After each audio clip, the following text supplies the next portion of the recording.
Boa tarde, tudo bem? Como é que tá, cara? Beleza? Maravilha. Fala, Carlão.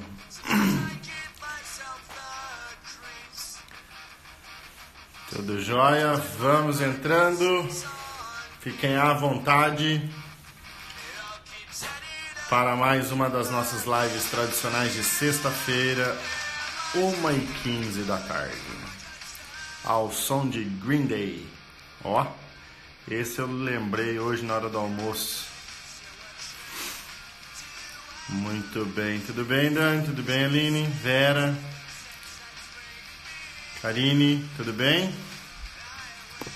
Maravilha!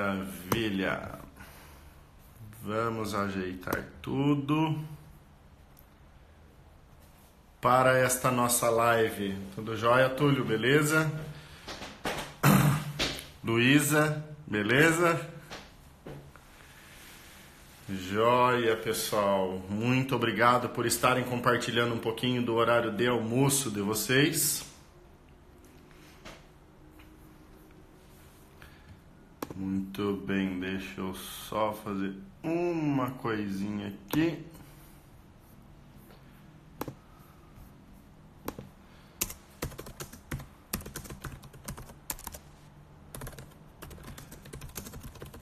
Maravilha.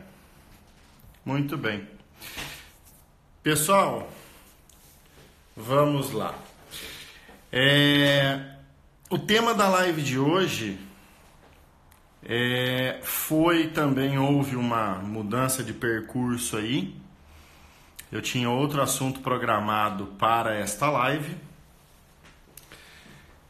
que na verdade tinha sido uma indicação de uma aluna que assistiu uma outra live minha, fez uma pergunta para mim aqui no Instagram, que eu iria falar sobre dor neuropática, porém eu vi uma notícia e me passou essa notícia, foi um dos nossos residentes, o Marlon, que olhou isso na internet, me passou, e eu não tinha visto isso na semana passada, mas vou compartilhar aqui com vocês. Deixa eu mostrar a tela.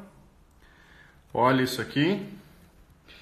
Esse é o site da IASP, que é a Associação Internacional para Estudo da Dor. E a IASP saiu com uma nota no dia 7 de agosto, semana passada, onde ela propõe uma nova definição para dor. Na verdade, ela está fazendo uma consulta pública, tá? Para que sejam feitos comentários sobre o que eles estão pretendendo. E aí eu falei, não, eu falo bastante sobre dor, tem que ter isso aqui. Isso aqui é um tema de uma live urgente. Na verdade, eu deveria ter entrado aqui com outro tema.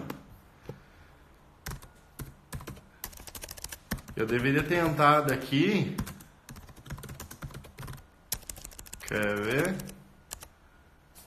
Devia ter entrado com esse tema aqui, quer ver? Cadê? Não vou achar aqui agora, mas eu devia ter entrado com aquele plantão da Globo, não com o Green Day hoje. Então, pessoal, o que acontece? A IASP, que é o órgão que trabalha com essa questão da dor, propõe então essa mudança na definição da dor. Então, tem alguns aspectos que ela coloca que eu quero repassar com vocês, tá? Eu quero repassar, isso aqui é uma coisa que é nova para mim, eu fui ver isso na terça-feira, dei uma lida, dei uma olhada e então comecei a ver tirar algumas conclusões e começar a ver algumas características, tá?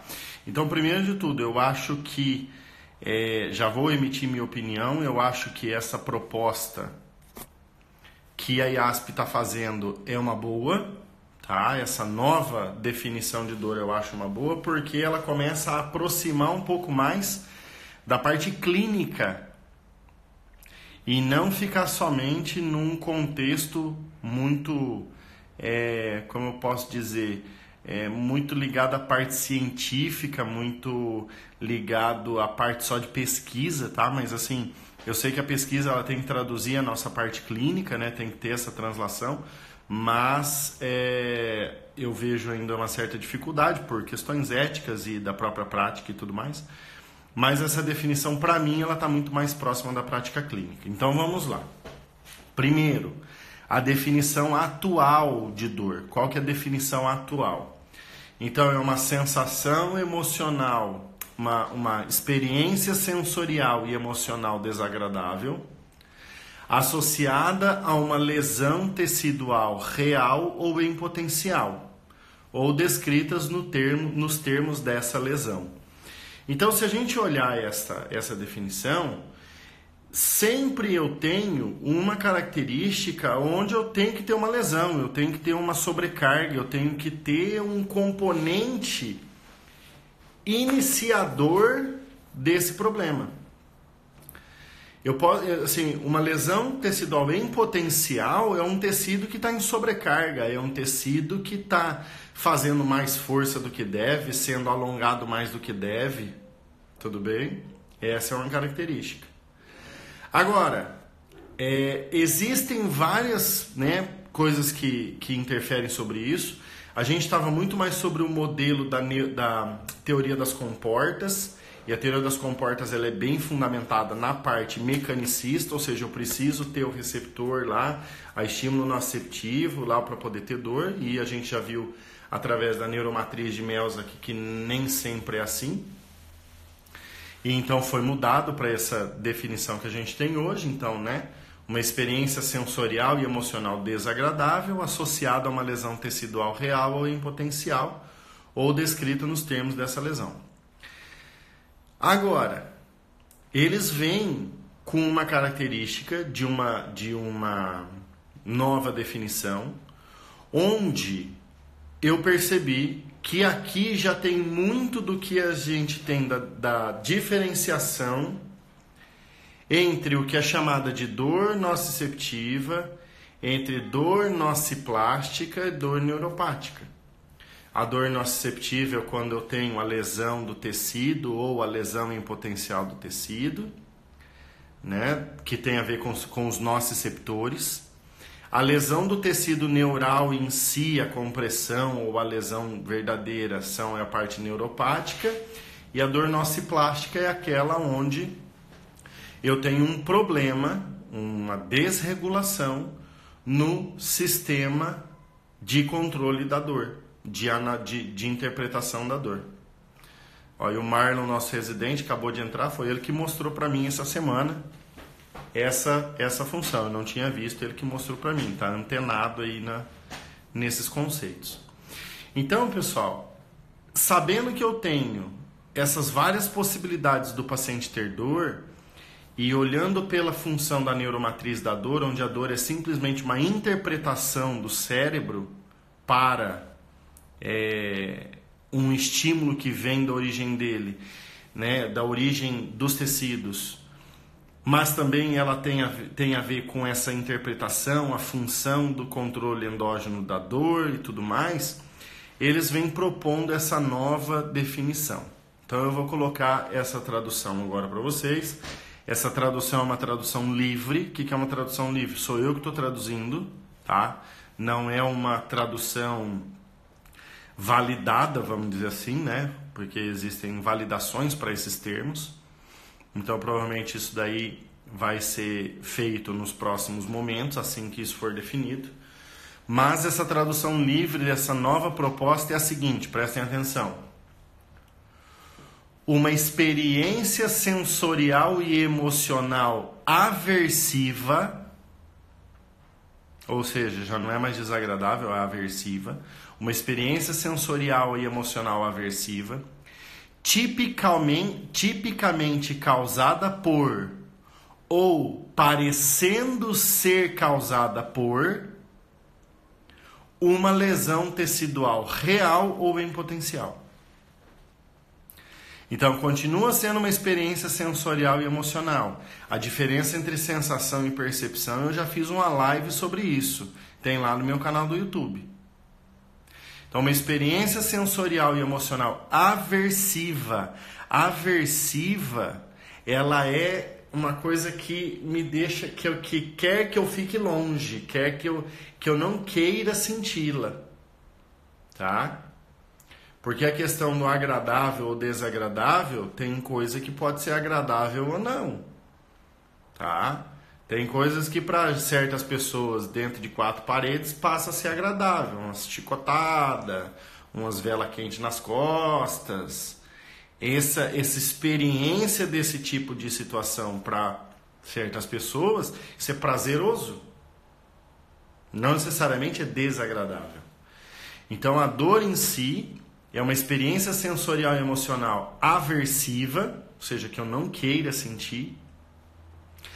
Aí vem, tipicamente causada por, ou seja, geralmente, tipicamente, né, causada por.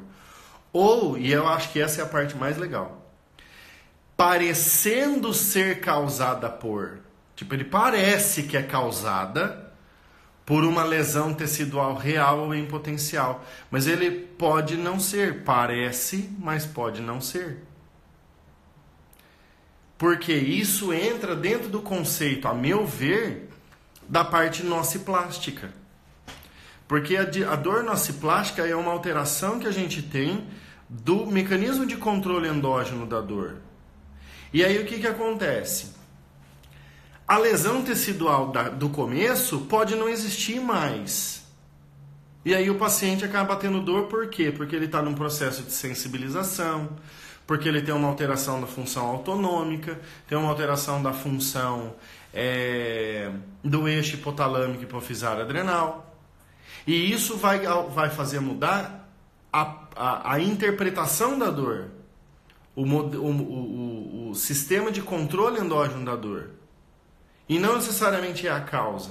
Então isso que eu achei bacana, ó, tipicamente causada por, ou parecendo ser causada por, uma lesão tecidual real ou em potencial. Ou seja, parece que é causada por aquilo, mas pode não estar sendo mais. E eu acho que isso é bacana.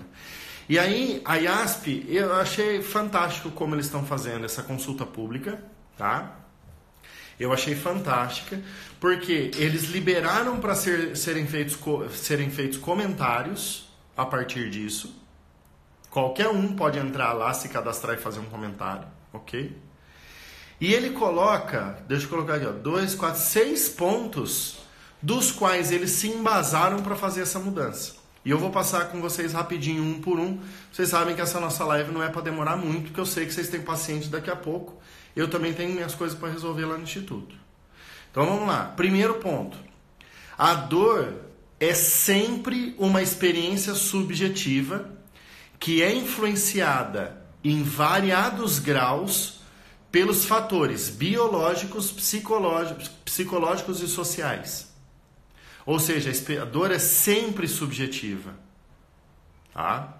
Segundo ponto, e isso eu achei também fantástico, são duas coisas que se ligam, mas são duas coisas separadas. A dor e a nocicepção são fenômenos diferentes. A experiência da dor não pode ser reduzida, não pode ser simplesmente, é só por causa disso, a atividade dos caminhos sensoriais, das vias sensoriais. Então não é porque eu tenho uma nocicepção que eu vou ter dor. A definição de nocicepção já é essa. Eu posso ter uma alteração motora, eu posso ter uma alteração do sistema de controle do estresse, de controle imunológico, e posso ter dor, mas não necessariamente eu tenho dor. Terceiro ponto. Através das experiências de vida, os indivíduos aprendem o conceito de dor e suas aplicações. Ou seja, tem situações em que, dependendo da experiência de vida, a pessoa vai ter a característica de sentir dor ou não. Conseguiram entender? Então, se a gente pega, por exemplo, uma tribo na Amazônia, no curso de Dermoneuro eu dou esse exemplo. O pessoal pega umas formigonas, bota numa luva para poder picar a mão do índio para ele fazer o ritual de passagem dele da vida, né, de ser criança para virar guerreiro. Aquilo ali é uma questão cultural. onde ali para ele não pode sentir dor. E eles não sentem.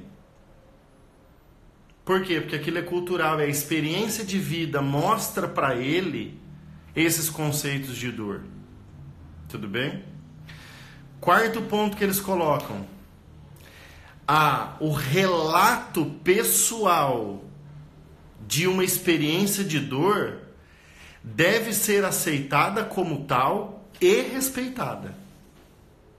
Então, o relato pessoal de dor, de uma experiência de dor, deve ser aceito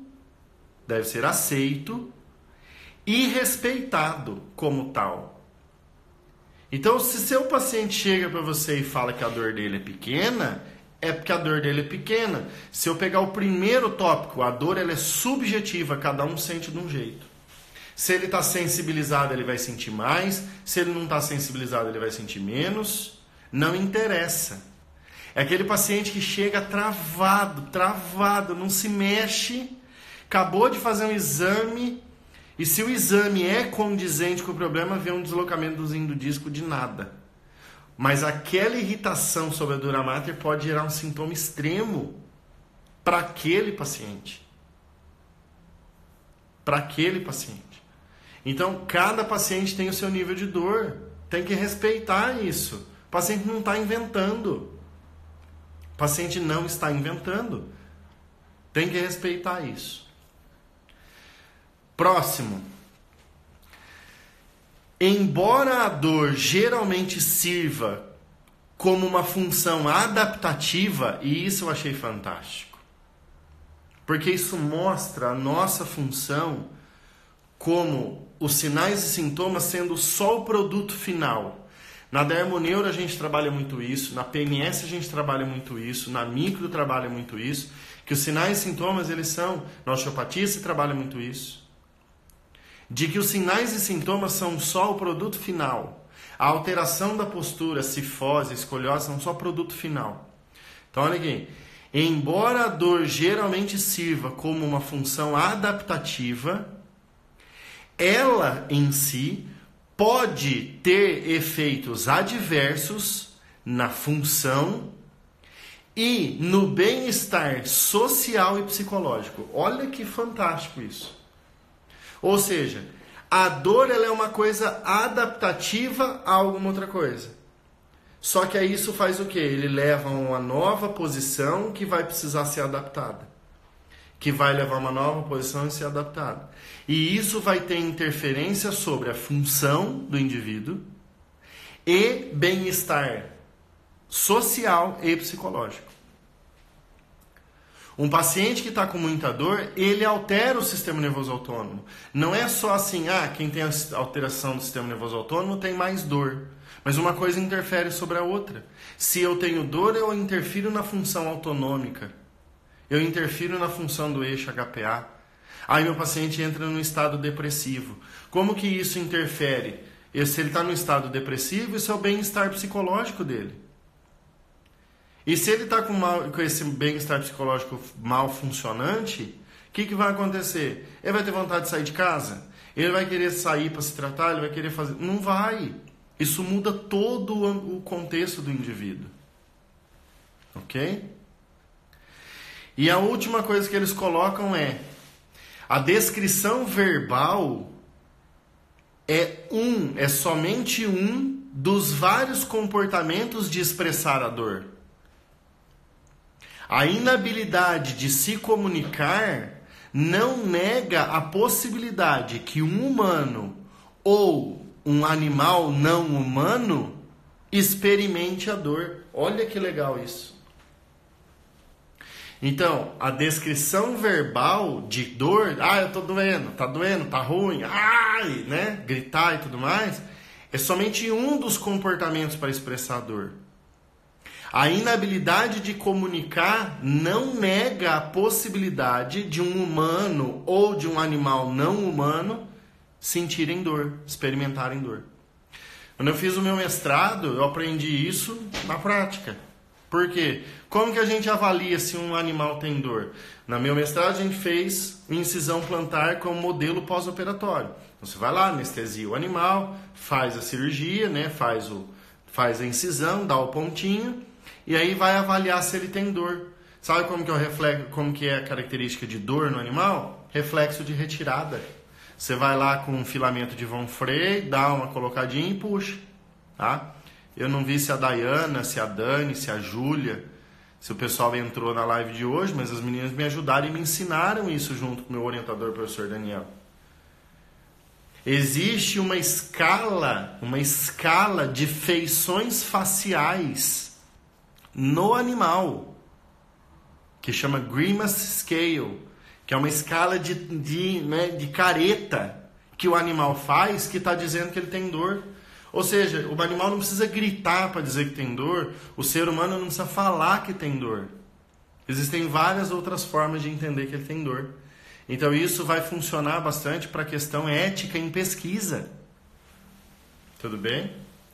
Então, pessoal, dentro desse contexto todo, a minha opinião como fisioterapeuta que trabalha com dor e que estudo dor já desde, assim, bem mais aprofundado desde 2009, que foi onde eu comecei a direcionar meus esforços em estudo para essa parte da dor, eu vi que esta definição, essa proposta de definição, ela vem muito bem a calhar nesse momento. Especialmente porque a gente está fazendo uma transição de muitos estudos clínicos. Então isso vem de encontro àquilo que a gente tem visto na prática clínica. Eu achei muito providencial. Coloca algum comentário ali, o que vocês gostaram. Coloca lá um joinha se você achou legal. Coloca um para baixinho aí se você não gostou, né? Um recusa se você não gostou. Mas vou repetir de novo, rapidinho para a gente finalizar.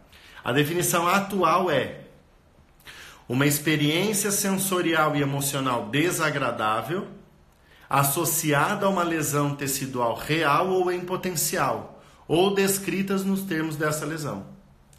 E aí a proposta é uma experiência sensorial e emocional aversiva, tipicamente causada por, ou parecendo ser causada por, uma lesão tecidual real ou em potencial. Gostaram? Eu também gostei. Eu achei que é bacana. Esse lesão tecidual real ou em potencial, esse real pode ser traduzido também como atual, entendeu? Como agora, como está acontecendo agora. Tá? É que para mim atual e em potencial não são tão antagonistas assim. Porque um seria de verdade, outro seria de mentira. Então, para mim, real, né, é mais interessante. Maravilha, pessoal. Que bom que vocês gostaram também. Eu achei bacana, principalmente por essas explicações. Então, eu vou deixar aqui para vocês a imagem mais uma vez, do site da IASP. Então, quem quiser acessar, o site é esse aqui, iasp-pen.org. Aí logo na parte de baixo da página tem as notícias. E aí ela saiu então agora aqui, em agosto, semana passada. Beleza? Pessoal, então a gente tem mudanças, né? E mudança significa evolução, significa atualização. E é isso que a gente precisa dessa atualização. Então eu tenho a frase do dia, a frase de hoje. A frase de hoje é: não há atualização sem mudança. A gente vem vendo as pesquisas mostrando cada vez mais um suporte para a neuromatriz da dor de Melza, tentando explicá-la cada vez melhor. Para isso, para a gente poder se atualizar, precisa mudar. E eles estão com sucesso, ao meu ver, fazendo uma boa mudança para a definição da dor. Então, frase do dia: não há atualização sem mudanças. Beleza? Isso vai estar no meu feed agora. Quero que você entre lá, curte, compartilha com as pessoas que você sabe que trabalham com dor, que estudam com dor, porque essa é uma novidade que eu acho que veio para ficar. Pode ser que existam algumas modificaçõezinhas ali ainda, eu acho pouco provável, porque é uma comissão grande de pessoas de renome que fizeram essa nova definição. e eu acredito que ela vem para ficar e para tentar ajudar a gente a explicar cada vez mais esse sintoma que é o mais comum que a gente vê na prática clínica. Então, não há atualização sem mudança. Você quer atualizar a tua vida? Muda. Começa a se evoluir, começa a mudar. Você quer colher um negócio diferente do que você está colhendo hoje? Você precisa mudar. Você precisa mudar o que você está plantando. Então, vamos estudar, vamos compartilhar, que a gente consegue ter resultados bem bacanas. Beleza? Curte, compartilha o post e nos vemos por aí. E sexta-feira que vem, numa nova live aqui, às 1h15 da tarde. Pessoal, obrigado pela atenção de vocês. Uma boa tarde de trabalho, um ótimo final de semana. Fiquem com Deus e até a próxima. E lembra, vai ficar salvo por 24 horas essa live. Um abraço a todos, pessoal.